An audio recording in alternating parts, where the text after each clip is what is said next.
गुरुजी ने डिसिप्लिन में रहने के लिए हमेशा बोला और उनकी पुरानी संगत उनके आगे इस आज्ञा का इतना अच्छे से पालन करती थी कि किसी की भी हिम्मत नहीं होती थी कि गुरुजी के सामने अगर बैठे और चाहे उनके पास कितना भी कोई वीआईपी, कितना कोई बड़ा नेता अभिनेता, कितना ही कोई बड़ा बिजनेसमैन आके बैठ जाए, कोई साथ वाली संगत टेढ़ी निगाह से भी उनकी तरफ नहीं देखती थी। इतना डिसिप्लिन गुरुजी की संगत फॉलो किया करती थी और गुरुजी को डिसिप्लिन बहुत ज़्यादा पसंद था, क्योंकि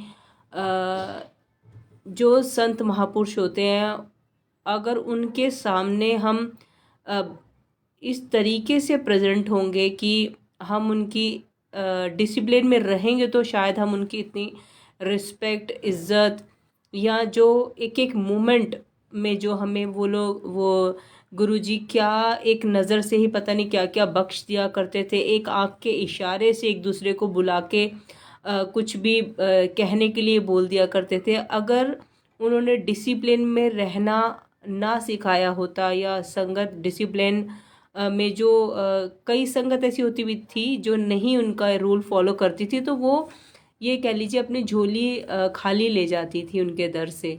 और वो जो संगत जो उनके पूरे इशारे पे चलती थी उन्हीं को निहारती रहती थी और उन्हीं को मीन्स गुरुजी और इतना ऐसे करिश्मा करके दिखाते थे कि जैसे गुरुजी तो अनंत है, उनका कोई ये हम कहें कि वो इतनी बड़ी पावर है और वो एक टाइम पे जब कितने लोगों को दिख जाते थे, वो पंजाब भी हैं, वो मुंबई भी हैं, वो दिल्ली में भी हैं, वो किसी के घर पे भी हैं। तो सोचिए एक टाइम पे इतनी सारी संगत जो सिर्फ उन्हें ही निहार रही होती थी और सबकी नज़र गुरुजी पे होती थी कि अब कब क्या हमें कुछ बोल देंगे, हमें कुछ दे देंगे, अचानक कुछ प्रकट कर देंगे, या अपना अमृत जो गुरुजी कई बार पानी पीते थे, पानी पीते हुए अपना जूठा गिलास किसी को, ये ब्लेसिंग्स होती थी, उनका जूठा नहीं था, ये इनकी ब्लेसिंग्स होती थी, वो दे देंगे। तो ऐसी कई चीज़ों को पाने के लिए पुरानी संगत उन्हें बस निहारती रहती थी दूर से ही।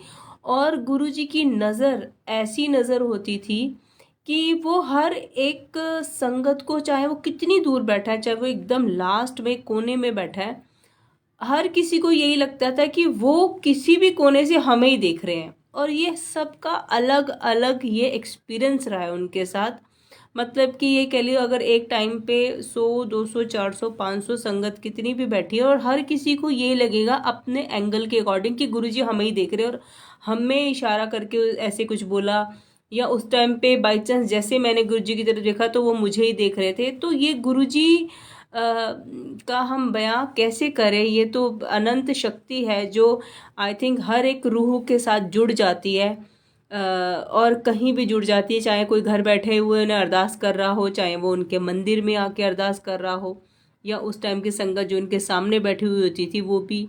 तो अनंत अनंत गुरुजी के कारनामे हैं जो हम इंसान आज की डेट में थोड़ा सा हैरान होते हैं कि कैसे, और उसके बाद फिर हम जैसों को बिलीव होता है कि हाँ ये पावर है, इसे पावर बोलते हैं, इसे बोलते हैं रब, ये कोई आम इंसान नहीं करके दिखा सकता। और जब बात आती है डिसिप्लिन की तो कई चीज़ें ऐसी हैं जो गुरुजी कि अगर हम आज भी मान लें या जिन लोगों ने नहीं माना तो उससे हमें क्या एग्जाम्पल्स मिलते हैं अपनी लाइफ में कि हमें कहाँ कहाँ करेक्शंस करनी है अपनी लाइफ में। उसमें से एक ये है कि एक आंटी गुरुजी के पास आई और बड़ा क्यूरियस थी। जब पहली बार इंसान कहीं भी जाता है तो उसके मन में हज़ारों सवाल होते हैं, वो सारे सवालों का जवाब उसी टाइम पाना चाहता है। तो वो किसी एक आंटी के साथ बैठ गए पीछे, और उस टाइम शबद गुरबानी चल रही थी। तो आंटी, उस नई वाली आंटी का शबद गुरबानी में बिल्कुल भी ध्यान नहीं था। वो एक एक चीज़ पूछे जा रही थी अपने बिल्कुल साथ बैठी हुई आंटी से, और वो जो साथ में बैठी हुई थी पुरानी संगत उनको तो रिप्लाई वो करे जा रहे थे जैसे जैसे जो जो वो पूछे जा रहे थे। तो इतने में संगत जो सत्संग चल रहा था, जो टाइम था वो ख़त्म हो गया। और जब फिर फाइनली लोग गुरुजी को संगत सारे मत्था टेकते होंगे, वो टाइम आया तो गुरुजी तो जान ही जान है, उन्हें सब पता चलता है किसका ध्यान लगा हुआ था, कौन बातें कर रहा था, किसने टाइम वेस्ट किया। तो उन्होंने उस आंटी को बोला कि आज मैं तेनू जो देना सी वो तू अपनी गल्ला करके ख़त्म कर लिया, और अगर तू आज गुरबानी सुनदी ते तू बहुत कुछ लेके जाना सी।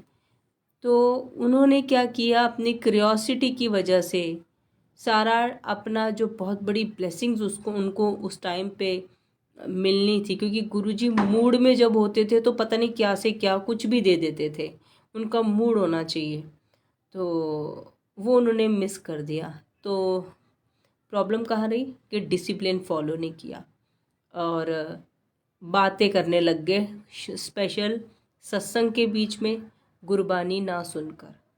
तो गुरबानी गुरुजी के सत्संग में आप आज कहीं भी जाएं, एक तो कभी भी ये फील ना करें कि गुरुजी आज फिज़िकल फॉर्म में बेशक हमें नहीं दिखते, लेकिन वो एक पावर फॉर्म में ज़रूर है, वो आसपास ही होते हैं। हर सत्संग में उनकी प्रेजेंस कहीं ना कहीं दिख जाती है, और कोई ना कोई संगत को दर्शन ज़रूर हो जाते हैं, या उनकी फ्रेगनेंस के थ्रू, या उन्हें कुछ ना कुछ दर्शन अच्छे हो जाते हैं। तो कहीं भी किसी के भी घर में सत्संग में जाए, या बड़े मंदिर जाए, या आप अपने घर में कभी भी सत्संग स्पेशल करें, तो पूरे एज इट इज़ जो गुरुजी ने रूल्स बोले हैं, जो डिसिप्लिन में जैसे रहने के लिए बोला है, वो ही सेम फॉलो करें।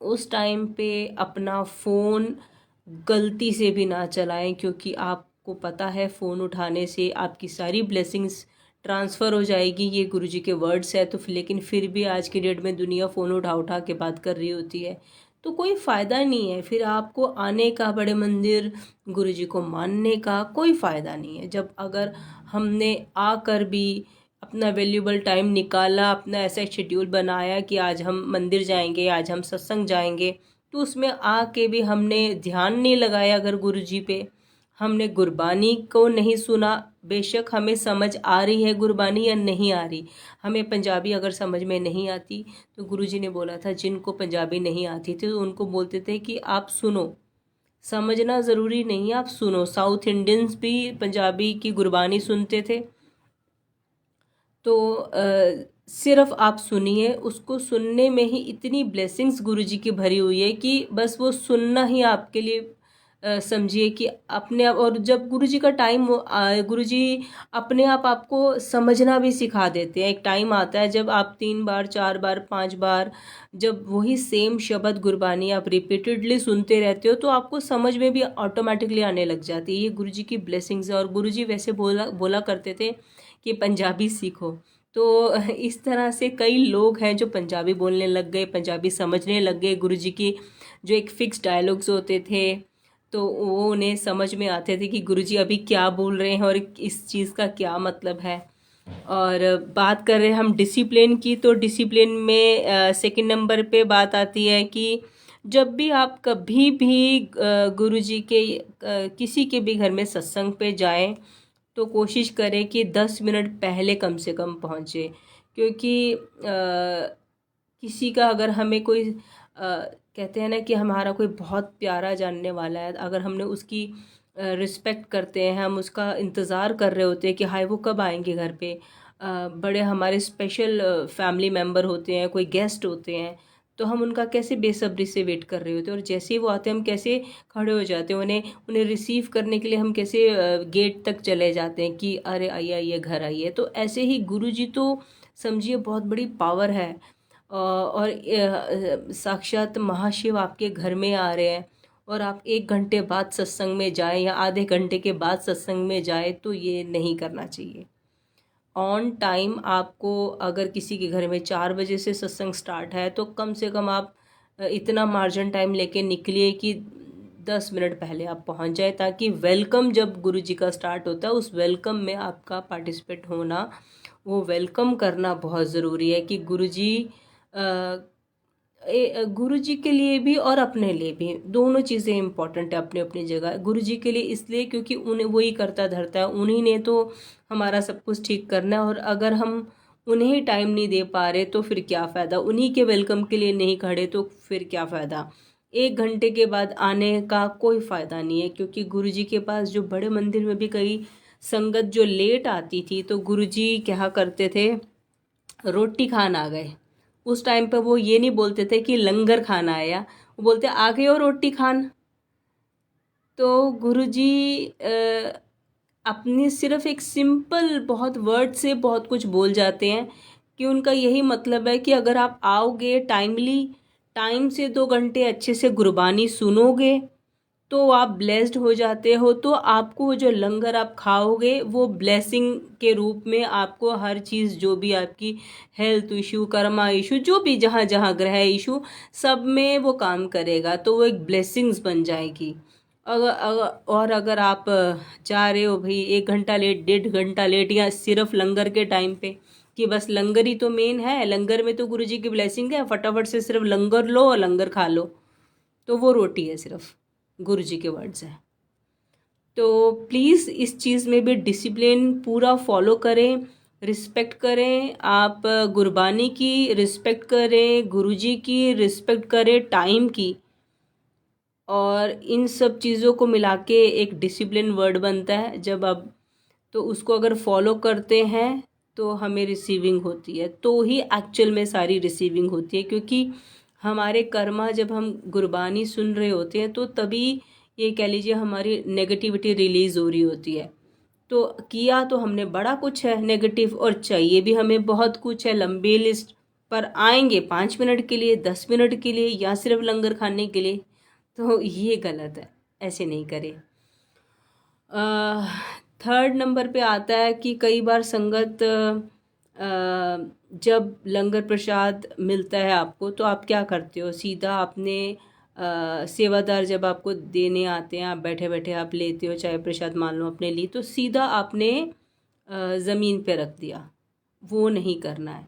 सर आँखों पर रख कर, जैसे हम माथे पे कई लोग एक छोटी सी एक होता है ना रिस्पेक्ट देते हुए, कि माथे पे लगाया वो गिलास, और एक रिस्पेक्ट देते हुए कि थैंक्स, अंदर से एक थैंक्स आता है कि थैंक यू गुरुजी, शुक्राना आपने ये प्रसाद दिया, और फिर रखिए। डायरेक्टली अगर आप अपना प्रसाद को डायरेक्टली आप ज़मीन पे रखते जाएंगे, डायरेक्ट ज़मीन को मत दो अपनी ब्लेसिंग्स, वो ब्लेसिंग्स को पहले रिसीव करो अपने माथे से, सर आँखों से, कहते हैं ना चूमना, अंदर से respect, automatically thank you word निकल आता है, और बड़ी भावना ऐसी हो जाती है कि ये हमारे लिए, ये हमारी ब्लेसिंग्स है, ये गुरुजी ने ये सारी चीज़ें जो ब्लेसिंग्स के रूप में दी, ये मुझे क्योर करने वाली है। तभी तो हम एक एक चीज़ को इतना दिल से ऐसे खाते हैं कि बस ये हमारे लिए। जो पुरानी संगत है जिनको पता है वैल्यू क्या है, और जो नई संगत है वो छोड़ छोड़ के भी जाती है। उन्हें चाहे वो मतलब कि वो उन्हें उस मैं ये बोलूँगी उस लंगर को उस तरीके से लेती है जैसे हम एक नॉर्मल लंगर ले रहे होते हैं। उन्हें वैल्यू ही नहीं पता कि एक एक कण की वैल्यू है उसमें, और उसकी भी इज्जत करिए। उससे क्या हो रहा है कि आपने एक सब्ज़ी, अगर सब्ज़ी प्रसाद आपने खाया तो उसको कॉर्नर्स को अच्छे से क्लीन करके नहीं खाया, बस ऐसे ही खा लिया, तो आपने आधा चम्मच समझो या 1 चम्मच लगा रह गया, तो आपने वो अपनी ब्लेसिंग्स छोड़ दी है। वो पता नहीं आपको कब कहाँ काम आनी थी, पता नहीं। गुरुजी तो लाइफ लॉन्ग भी चीज़ें ब्लेस कर देते हैं। चलो गुरुजी को पता होता है कि अरे 10 साल बाद इसको ये एक बीमारी लगने वाली है, एक का तो मैंने अभी इलाज कर दिया, चल जा ब्लेस किया 10 साल बाद के लिए भी। तो हम कई चीज़ें खुद छोड़ के आ जाते हैं, अपनी ब्लेसिंग्स को हम खुद छोड़ के आते हैं। और लंगर जो मिल जाए आपको, जितना आपको मिला, आपकी थाली में आया, वो आपका है, उसे बांटिए मत कि मैं खा नहीं सकता, या मेरा मन नहीं है, या मुझसे अभी खाया नहीं जाएगा। आप सत्संग में जा रहे हो, उस अकॉर्डिंग अपना खाना वाना हल्का लीजिए, ताकि वो आपको फिनिश करना है जो आपको मिलने वाला है। और अनएक्सपेक्टेड होता है, कई बार बहुत हैवी लंगर होता है, कई बार लाइट होता है, तो उसके अकॉर्डिंग चाहिए, ताकि वो आप जा रहे हैं, वैल्यूबल टाइम दे रहे हैं, गुरुजी से मिलने जा रहे हैं, आशीर्वाद लेने जा रहे हैं, गुरुजी का आशीर्वाद आता है लंगर के रूप में, और वो लंगर ही आप अच्छे से सर आँखों पे रख के वेलकम करके थैंक यू करके रिसीव करके अच्छे से फिनिश करके नहीं खा रहे, तो फिर आपका सत्संग में जाने का क्या फ़ायदा। तो इसलिए संगत जी इस चीज़ों को बहुत बहुत बहुत महत्व दीजिए। और बड़े मंदिर में तो कई बार ऐसे देखा गया है कि अब जितने लोग दिन बर दिन हर दिन जुड़ते जा रहे हैं, कितनों को हम समझाएं, आई थिंक पता नहीं पता भी होता है या नहीं पता होता है, मैं नहीं जानती, लेकिन एक हमारे हम इंसान बन के पैदा हुए हैं, हम जानवर नहीं हैं। और एक बेसिक मैनर्स जिसमें आता है ना, वो है कि जहाँ लंगर प्रसाद गुरु जी के बड़े मंदिर में हम खाते हैं, तो वहाँ पे मैट्स बिछे हुए हैं, उन मैट्स के ऊपर लंगर हमें सर्व किया जाता है और साइड्स पे हम बैठते हैं। तो कई लोग होते हैं उस पे आराम से पैर रख रख के चल रहे होते हैं, आराम से उनके बच्चे उन पे कूद रहे होते हैं। तो ये डिसिप्लिन मतलब कि देख के ही ना इतना दुख आता है कि आपको पता ही नहीं आप कितनी बड़ी जगह पे आए हो, कहाँ आपको ला के भगवान ने बिठा दिया, आपको आई थिंक वैल्यू ही नहीं है जो आप इतनी मन चले से होके आराम से कैसे निकल गए। और वहाँ जो लंगर ये मैं ये बोलूँगी उस जगह पे जो लंगर परोसा जाता है, और आपको पता ही नहीं कितनों के कल्याण हो गए, कितनों की बड़ी बड़ी बीमारियां ठीक हो गई, और पता नहीं कितनों का हो रहा है और होता रहेगा। और उन जगहों पर इतना अपने आप को ऐसे प्रेजेंट करना, इस तरह से बैठना, इस तरह से चलना, और ये अच्छी बात नहीं है। मीन्स ये मैं ये बोलूँगी कि बहुत ही गलत है, डिसरिस्पेक्ट करने वाली बात है। डिसिप्लिन तो दूर दूर में नहीं दिखता, रिस्पेक्ट थोड़ा सा हमें ये एक हमारे में, हम अच्छे घरों से हैं, आई थिंक इतनी तो मैनर्स होती है कि भगवानों के पास जाते हैं या लंगर खाते हैं तो थोड़ी सी एक रिस्पेक्ट बना के रखनी पड़ती है। तो वो भी अगर हम नहीं दिखाएंगे तो ये तो फिर कोई बच्चे थोड़ी हैं जिन्हें बार बार समझाया जाएगा कि ये मत करो, वो मत करो, ऐसे नहीं करो, वैसे नहीं करो। लेकिन कई लोग रिपीटेडली आते हैं फिर भी यही बोलते हैं, फिर उस टाइम ऐसे कहते हैं I am sorry, I am sorry, लेकिन फिर उनके पैर वहीं जा रहे होते हैं, फिर उनके पैर वहीं टच हो रहे होते हैं, फिर वो लोग फ़ोन उठाते हैं, हाँ जी हेलो ऐसे करके बातें करते हैं। तो ऐसा लगता है कि इनके अंदर कोई बच्चा है, या इनको कैसे समझाया जाए, कौन से वर्ड्स बोले जाएं, डांट भी नहीं सकते, हाँ और कुछ बोल दो तो कई लोग बड़े हाइपर हो जाते हैं, तो कैसे समझाया जाए। मतलब कि जब तक गुरु जी सामने आपको फिजिकल फॉर्म में बैठे हुए नहीं दिखेंगे, वो डांट लगाएंगे तो ही हम समझेंगे, वो उनकी प्रेजेंस को फील करना या वो हैं। और अगर वहाँ जाके इतने इतने उद्धार हो रहे दुनिया के, क्या वो आपको देखते नहीं है कि आप कैसे बैठ रहे हो, कैसे चल रहे हो, क्या कर रहे हो। तो ये चीज़ें हमें गुरुजी की नज़रों में ना थोड़ा सा गिरा देती है, थोड़ा सा दूर कर देती है। हम उनकी ना वो लिस्ट में नहीं आएंगे जो बहुत बेस्ट लिस्ट में आते हैं ना, मेरी सच्चे भक्त, मेरे बहुत अच्छे डिसिप्लिन वाले भक्त आ गए, मेरे स्पेशल भक्त आ गए, जो मुझे सिर्फ प्यार करने आते हैं, जो सिर्फ मेरे लिए आते हैं, जो मेरी एक एक कण कण में मुझे देखते हैं। इस तरह के भाव वाले जो हम संगत अगर बन जाए गुरु जी की, और गुरु जी हमें इस नज़रों से देखें, ऐसे संगत बनिए। बड़े मंदिर में पैर रखते ही वहाँ की एक छोटी से छोटी, मैं ये बोलूँगी, तिनका भी ब्लेस्ड है वहाँ का। और आपको हर एक चीज़ की रिस्पेक्ट करते हुए चलना चाहिए। और इतना तो आपको मैंने पहले भी बताया कि कब आपको कहाँ गेट से ही हमें देवी देवता हमारे साथ चलने लग जाते हैं।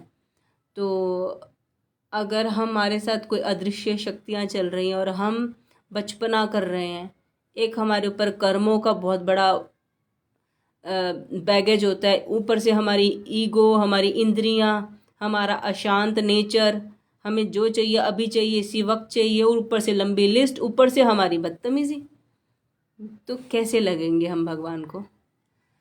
तो डिसिप्लिन में रहना जो गुरुजी ने सिखाया बहुत बहुत ज़रूरी है। तो इसी बात पे गुरुजी ने एक बार डिसिप्लिन का ऐसा उदाहरण दिया है जो आपने शायद कभी ना सुना होगा। और जब सुन के मैंने जब सुना तो मुझे जब मैंने इमेजिन किया और फिर लगता है कि ये सब चीज़ें वाकई आप गुरुजी आप ही कर सकते हो। और हमसे ज़्यादा वो जानवरों की बात है, मंकीस आ गए थे बड़े मंदिर में बहुत सारे, तो गुरुजी ने बोला आने दो उनको। तो सारे मंकीज आए। अब गुरुजी तो रब है उनके साथ, तो डॉग्स भी गुरुजी के साथ बातें कर लिया करते थे, गायें भी होती थी वो भी उनसे अपना सुख दुख शेयर कर रही होती थी, साथ में रोते जाती थी गाय। और गुरुजी मतलब कि एनिमल से भी बातें करते थे। तो मंकीज जब आए, मंकीज आपको पता है कैसे होते हैं, वो तो उधम मचाते हैं, वो तो बैठ ही नहीं सकते। आप संगत जी यकीन नहीं मारेंगा, सारे के सारे मंकीज जितने 8 10 12 थे, गुरुजी ने बोला इनके लिए लेके आओ, इनके खाने के लिए। और वो एक एक मंकी पूरे फुल डिसिप्लिन में, जैसे गुरुजी को पसंद था, लाइन वाइज बैठ गए। और जैसे जैसे एक एक का नंबर आया, एक जना उठा, अपना प्रसाद लिया और चला गया, फिर सेकंड उठा, अपना प्रसाद लिया और चला गया। ऐसे करके लाइन वाइज उन्होंने अपने प्रसाद लिए और वो चले गए सारे। तो गुरुजी के सामने आते ही बड़े मंदिर में तो जानवर तक सीधे हो गए। और आज हम इंसान जिन्हें इतना कुछ गुरुजी ने दिया और इतनी बड़ी जगह पे हमें आने का मौका दिया, जहाँ समझो भाग खुल जाते हैं, जहाँ आने से और नसीब बदल जाते हैं, लोगों को नई लाइफ मिल रही है, नए जन्म हो रहे हैं। समझिए एक ही जन्म में पता नहीं कितने हमारे रीबर्थ हो गए, नहीं तो पता नहीं क्या हो जाना था, और कितनों की ज़िंदगियां संवर गई। और वहाँ आके अगर हम ऐसा नेचर दिखाएं, और मेन बात है कि अगर हम ऐसा करेंगे तो हमारे बच्चे हमसे क्या सीखेंगे। हम बच्चों को खुद ही ये दिखाते हैं, वैसे हम उन्हें डांटते हैं कि ऐसे नहीं करना वैसे नहीं करना, और फिर बाद में बोलते हैं कि आपने ये क्या कर दिया, आपने हमारी इंसल्ट करा दी। लेकिन हम खुद ही बड़े ही ऐसी चीज़ें करते हैं, और बच्चे तो फिर करेंगे ही। जब हम खुद ही बहुत डिसिप्लिन तरीके से रहें, अपनी एक हैबिट बना लें, घर पे भी थोड़ा डिसिप्लिन ज़रूरी है, अपने ऑफिस में भी थोड़ा डिसिप्लिन ज़रूरी है, अपने लाइफ स्टाइल में थोड़ा डिसिप्लिन ज़रूरी है। वो मैं बताती हूँ कैसे। अगर हम ये सारी चीज़ों को ऐड ऑन कर दें अपनी लाइफ में, तो हमें वो चीज़ों की थोड़ा सा मैनर्स में रहने की, थोड़ा डिसिप्लिन में रहने की हैबिट हो जाएगी। जब हमें भी हैबिट हो जाएगी तो ऑटोमेटिकली हमारे बच्चे समझो संवर जाएंगे। डिसिप्लिन्ड बच्चे अच्छे ही लगते हैं कि यार बड़े मैनर्स है आपके बच्चों को, तो बहुत डिसिप्लिन है आपके बच्चों में। तो ये गुरुजी की सिर्फ आप ये कह लो कि बड़े मंदिर में हमें नहीं निभाना, या किसी के सत्संग में जा रहे किसी के घर में वहाँ नहीं निभाना। ओवरऑल अगर अपनी लाइफ में हम चीज़ों को ले आते हैं तो हमारे आने वाले जनरेशन्स की लाइफ सुधर जाती है। कई बार ऐसा होता है कि कई बार हमारे मान लो अगर मदर घर पे हैं तो कोशिश करती है मदर अपने बच्चों को थोड़ा सा डराने के लिए या समझाने के लिए, अरे मैं आज रिमोट कंट्रोल तो मैं नहीं देने वाली, टीवी नहीं देखोगे, या तो मैं फ़ोन नहीं दे रही, बहुत हो गया फ़ोन वोन। तो क्या होता है, थोड़ी देर के लिए नाराज़गी, थोड़ी देर के लिए डांट, फिर 2 घंटे में वापसी ला के दे दिया जाता है बच्चे को फ़ोन या रिमोट, या नेक्स्ट डे दे दिया जाता है। तो हम खुद ही रूल बनाते हैं पहले बहुत कड़क होके, उसके बाद रूल खुद ही तोड़ देते हैं। तो डिसिप्लिन तो रहा ही नहीं कहीं पर। तो अगर हम थोड़े थोड़े डिसिप्लिन में, टाइम टेबल में अपने बच्चों को रहना ही सिखा दें, और खुद भी थोड़ा थोड़ा ये फॉलो करें। और स्पेशल भगवान के लिए रिस्पेक्ट, ये बहुत ज़रूरी है। कैसे अदब से उनके पास जाना है, कैसे कपड़े पहन के जाना है, कैसे उनको माथा टेकना है, कैसे ज़्यादा तेज़ तेज़ नहीं बोलना। जैसे कई संगत होती है गुरबानी सुन रहे हैं, गुरबानी सुनते सुनते तेज़ तेज़ ताड़ियाँ मतलब कि बजाने लग जाती हैं, या सर हिलाने लग जाती हैं। ये बहुत ही गलत है।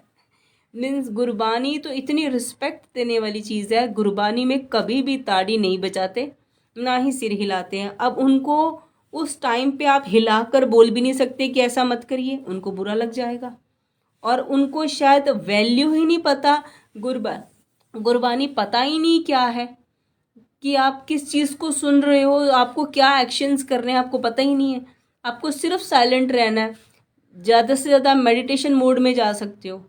जितना साइलेंट होके आप कहीं भी कोई भी सत्संग सुनेंगे, जितना साइलेंट रहेंगे उतना कनेक्शन बढ़ेगा गुरु जी से।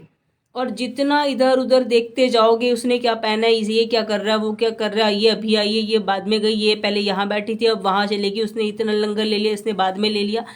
अगर ये देखने जा रहे हो तो कोई फ़ायदा ही नहीं है सत्संग से अटेंड करने का, कोई फ़ायदा नहीं। आप घर पे बैठो, वो बेटर है। और अगर सत्संग में जाना है तो विद डिसिप्लिन जाओ, पहले जाओ, गुरु जी का वेलकम करो, फिर आपको जो जगह दे दी जाए उस पे आराम से बैठो, अपना मेडिटेशन मोड पे बैठो। हो सके तो बच्चों को मत लेके जाओ, क्योंकि गुरु जी बोलते थे कि अगर परिवार में से एक जना भी आ जाता है तो पूरे परिवार का कल्याण कर देते, और बच्चों को हमेशा मना करा करते थे कि बच्चों को घर पे छोड़ के आओ। क्योंकि बच्चे क्या करते हैं, इंसान प्यार प्यार में बच्चों को ले जाता है, और कई बार कंडीशन ही ऐसी होती है कि अरे कहाँ छोड़े, अकेले रहते कहाँ घर पे छोड़ा है।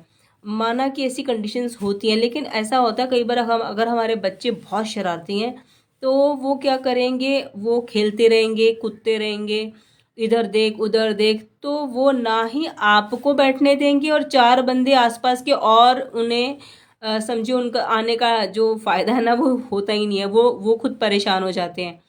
तो या तो आपके बच्चे इतने डिसिप्लिन्ड होने चाहिए कि आए, अच्छे से बैठ के गुरुजी से कनेक्शन बने और उनको उनमें ध्यान लगाए और उनको सुने। और अगर नहीं बच्चे शरारती हैं तो आप घर पे छोड़ के आए, वो ज़्यादा बेटर है, क्योंकि आप भी नहीं सुन पाएंगे।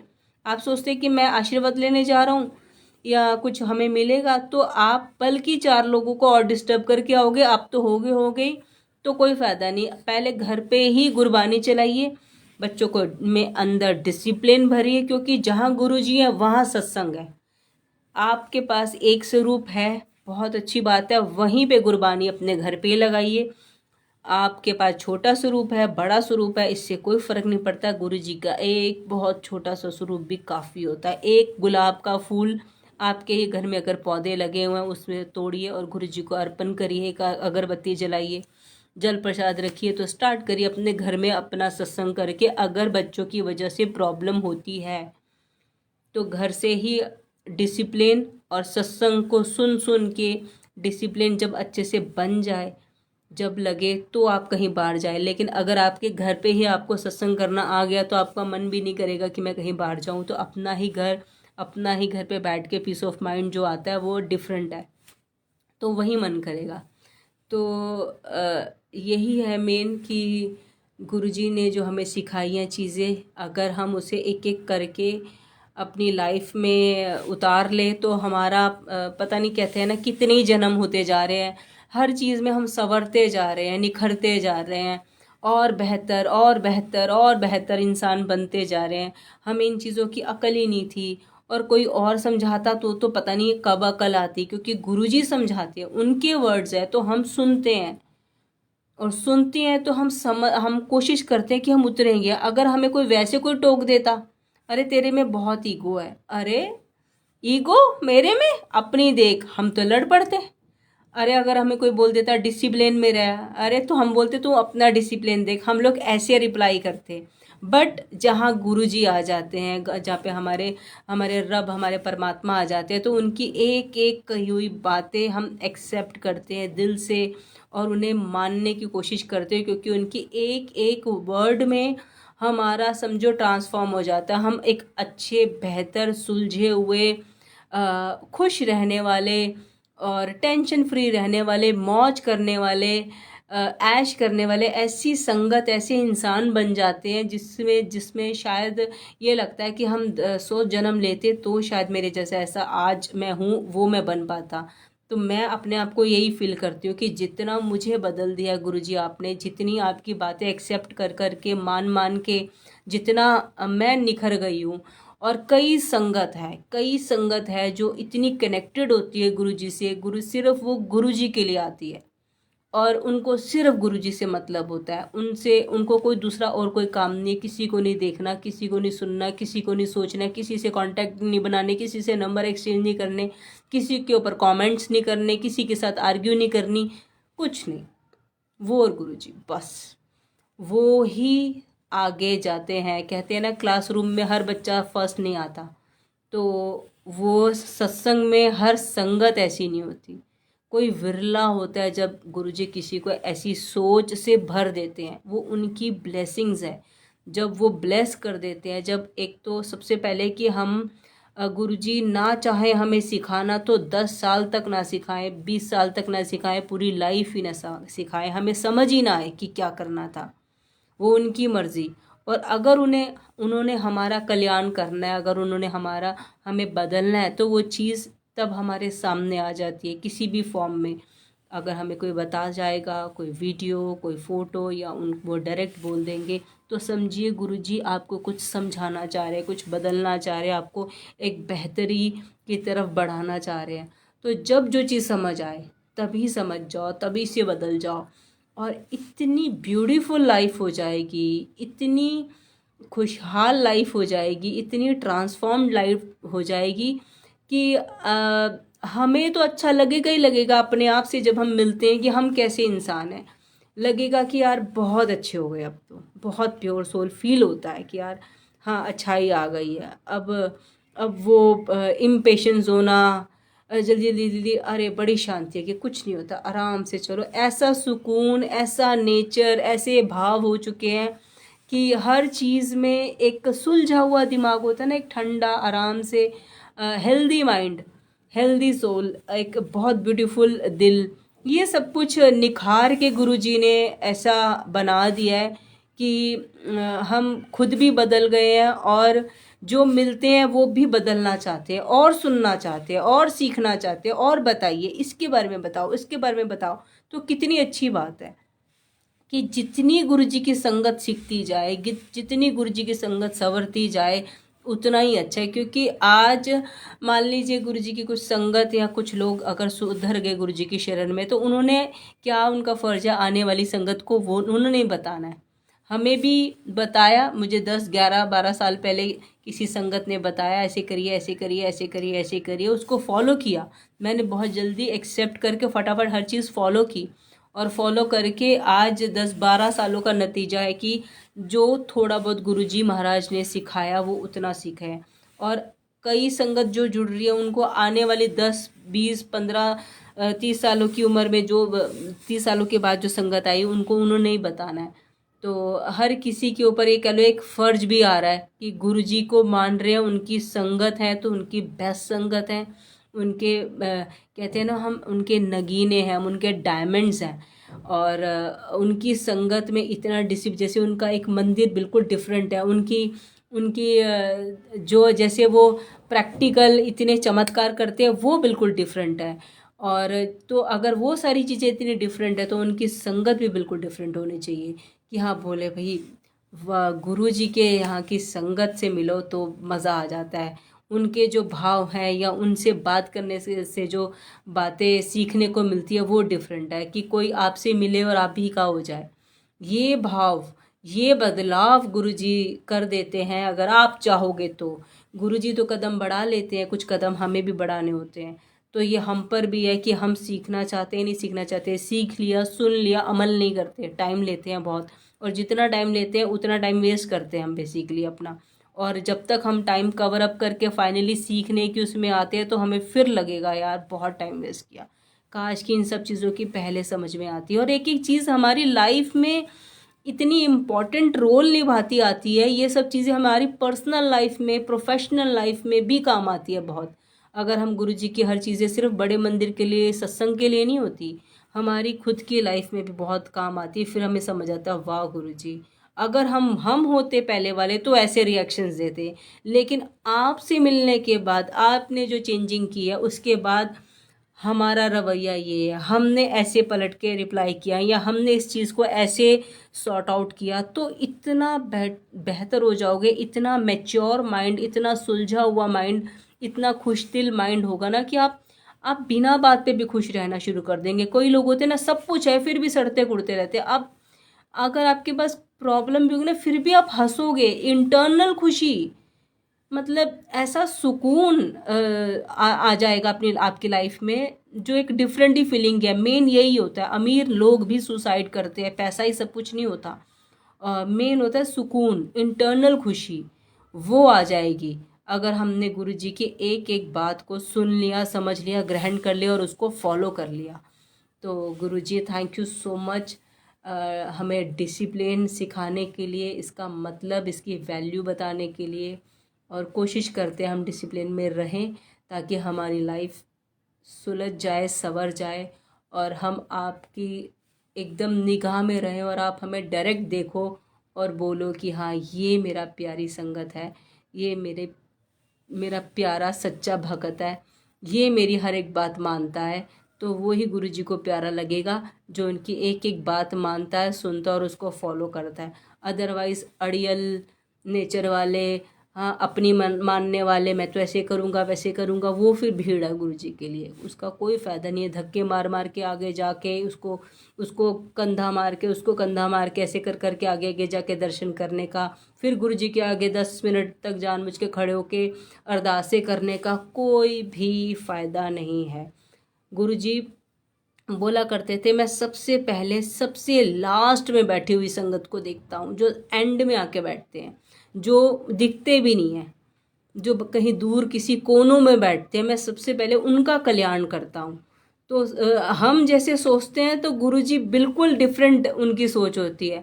हमारी जहाँ सोच ख़त्म होती है ना कि हम पहले पहले पहले पहले जाके इनके बस एक बार देख लें, दिख जाए, उनके आगे आ जाए, बस ये हो गया, बस वो मोमेंट होती है जब गुरुजी के एकदम आगे आए, मत्था टेका, अपनी सारी लिस्ट आगे रख दी, बस चले गए। नहीं, गुरुजी हर चीज़ देखते हैं।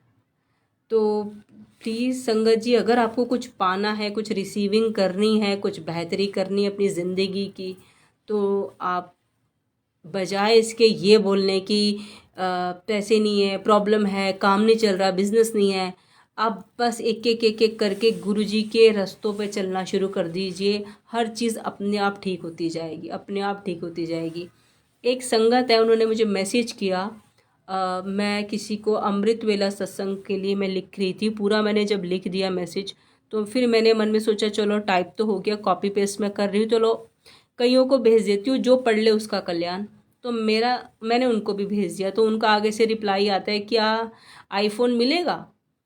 तो मुझे क्या बोलूँ ऐसी संगत के लिए कि आपको आईफोन, सिर्फ आईफोन चाहिए ज़िंदगी में, सिर्फ आईफोन, इसके अलावा आपको लाइफ में कुछ नहीं चाहिए। आज आईफोन आपके पास आ भी गया कि उसके अलावा अगर आपकी लाइफ में पता नहीं क्या लिखा है, मौत लिखी है, या ऐसी ज़िंदगी लिखी है कि पता नहीं पलट जाए ज़िंदगी, ऑन बेड आ जाओ, या ऐसी ज़िंदगी लिखी है कि पता नहीं कितने गलत रास्तों पे आप निकल पड़ो, या बिल्कुल पता नहीं क्या से क्या हो जाए, तो आपका एक आईफोन आपकी लाइफ बदल देगा। अगर आप अमृत करते हो, आपको एक आईफोन मिल भी गया है, बस हो गया। तो सोच समझ ही कैसी है लोगों की, मैं तो सुन के हैरान होती हूँ कि ये आईफोन वाईफोन मांगने की ज़रूरत ही नहीं है, ये तो गुरुजी देते ही हैं, ब्रांड्स पहनाते ही हैं। ये मैंने सुनी हुई बातें थी, ये हुई है मेरे साथ। जब मैंने सुना था तो बस सुना था कि अच्छा अच्छा ऐसा भी था, अच्छा ऐसा भी था। गुरुजी कहते कि मैं ब्रांड्स पहनना है। मुझे एक अंकल मिले थे, जैनीज़ हैं, उनकी वाइफ सिखनी सरदारनी थी, तो वो गुरुजी के फॉलोवर थे। उन्होंने मुझे बात बोली थी कि गुरुजी ब्रांड्स बनाते हैं। मैंने कहा अच्छा, अब सुन ली। 5-7 सालों बाद मेरे साथ भी सेम यही हुआ, और इतनी महंगी महंगी ब्रांडेड चीज़ें जब आती हैं घर पे तो विश्वास ही नहीं होता। और वो चीज़ें भी आ गई जो शायद मैंने 15 साल पहले सोच कर भूल कर ख़त्म कर दी थी। जब वो चीज़ें भी गुरुजी ने दिला दी तो एहसास हुआ कि वाकई ही गुरुजी आप ब्रांड बनाते हो। तो शुक्राना गुरुजी, थैंक यू, आपने चुना टाइमली, थैंक यू आपने सवारा टाइमली, थैंक यू आपने सत्संग सुनवा के, अपने अटेंड करा के हमें यहाँ तक पहुँचाया। और सबका कल्याण हो, सब जो सुन रहे हैं अपना कल्याण करो। अगर आप कर सकते हो, यही रास्ते हैं गुरुजी के। आपको अगर अपने कल्याण कराने हैं तो सिर्फ मटेरियलिस्ट चीज़ों के पीछे मत भागिए। मेन ब्लेसिंग्स होती है सुकून, खुशी, इंटरनल खुशी, एक हेल्दी बॉडी, एक हेल्दी माइंड और एक टेंशन फ्री लाइफ, वो मिल जाए। चाहे हमें हमारे 4-5 घर ना बने, 2-3 बड़ी बड़ी गाड़ियाँ ना बने, एक गाड़ी मिल जाए, सुकून हो जाए। एक घर अपनी छत बन जाए पर सुकून हो जाए। एक हमारी बॉडी जो बस लाइफ टाइम, गुरुजी प्लीज़ छोटी मोटी प्रॉब्लम चलेगा लेकिन बड़ी बड़ी बीमारियों से दूर रखना, ऐसी लाइफ बस गुरुजी से मांगिए। गुरुजी देने के लिए बैठे हुए हैं, हमें लेना नहीं आता और रास्ते यही हैं लेने के लिए। जितना प्यार से पेश आएंगे, जितना रिस्पेक्ट से पेश आएंगे, जितनी अदब सत्कार गुरुजी को दिखाएंगे, उतनी अदब सत्कार, उतनी जल्दी वो खुश होकर हमें देंगे। तो जय गुरुजी, शुक्राना गुरुजी, शुक्राना संगत जी। कल गुरुजी की कृपा से मिलते हैं, एक नए गुरुजी के वचन पर बात करेंगे, जैसा गुरुजी आज्ञा देंगे। शुक्राना गुरुजी।